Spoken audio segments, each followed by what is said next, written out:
Quick make a Shepard tone video. I'm going to try and keep this under 5 minutes, so feel free to stop or slow it down if you need to.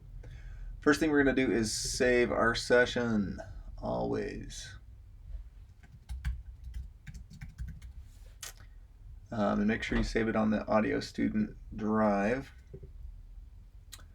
Next we're going to go to instruments and we're going to grab an instrument rack, drop that on our first MIDI track, and then we're going to go to operator right below it and plop that in there. So we've got one operator loaded into the instrument track.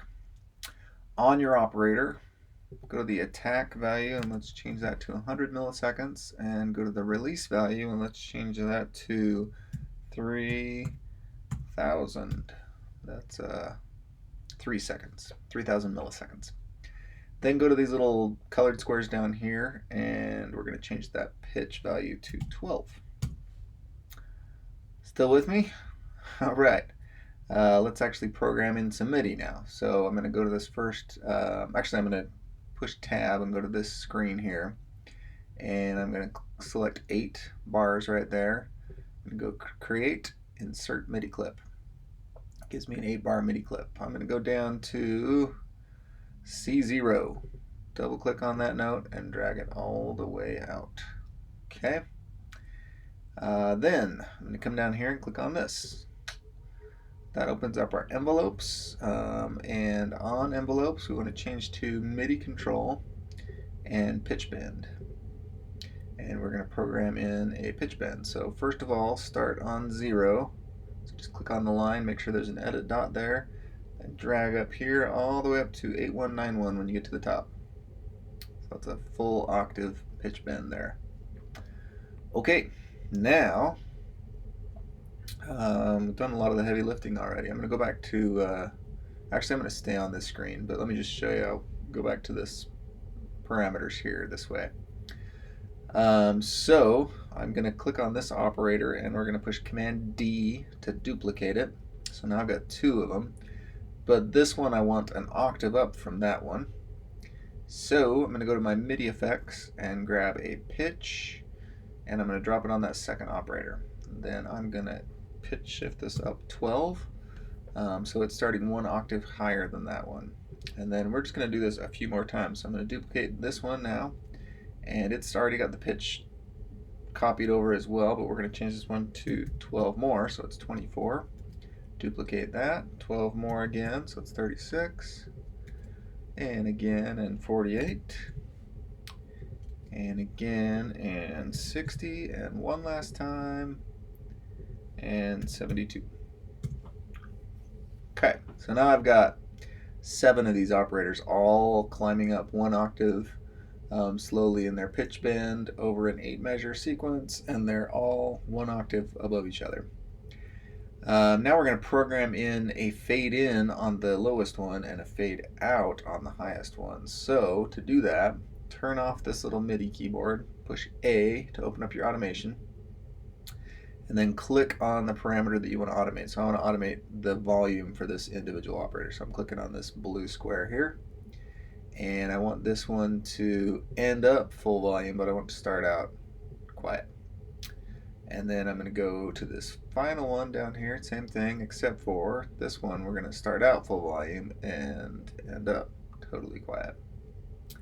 Cool. And then while you're at it, I generally actually like to have this high pitch one not mixed so loud in the mix. So I'm going to have it maximum volume at -4. And I'm going to bring down some of these others as well, just because I personally think the upper frequencies can get a little bit piercing on my ears. So I like to kind of just tailor those down in the mix a little bit. Okay, and then you need to loop this. So I'm going to just click on this loop here and just push Command L for loop, and that sets your loop bounds, and it also turns your loop playback on. And we're almost there. I'm going to go to audio effects. I'm going to grab a reverb. There's lots of different reverbs that you can choose from. I tend to like kind of bigger, large reverbs, like Cathedral's a great one. In fact, I'll go ahead and go with Cathedral. Just drop that on the whole works there. You may want to mess with a little bit of low cut or a little bit of high cut, just to kind of tailor shape your sound a little bit more. Same with the diffusion. You might want to like mess around with that a little bit too. And then of course dry and wet mix, you can adjust a little bit. I'm going to leave it at 100. Any of these other knobs you can mess with also. Let's see what it sounds like.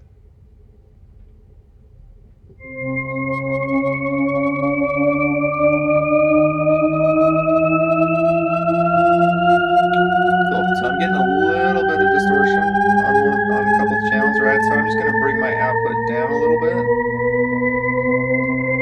Still just a little bit.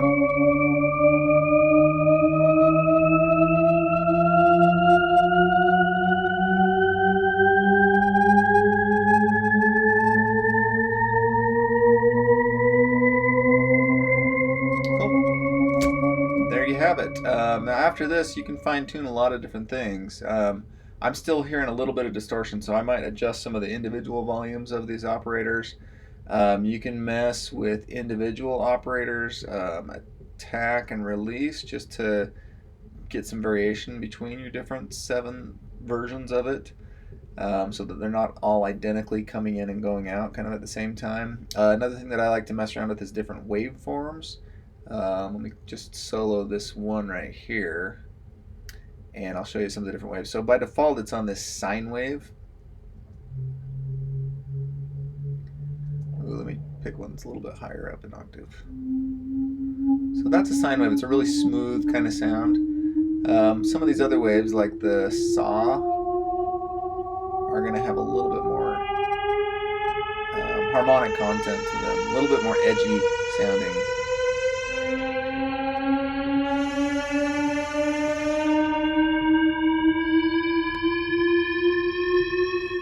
Okay, so feel free to mess around with those. Feel free to mess around with effects. There's lots of different things you can do to make your Shepard tone unique. And then to turn that in, of course, just save it, and then I'll be wanting your .als file, and as well as a exported MP3. So to export your MP3, again, just select what you want to export. Go to File, Export Audio Video. Make sure you're exporting an MP3. Hit Export. Pay attention to where it's exporting to. Make sure it's going to a place where you'll be able to find it later. And there you have it. And that's it. Good luck. Ask me if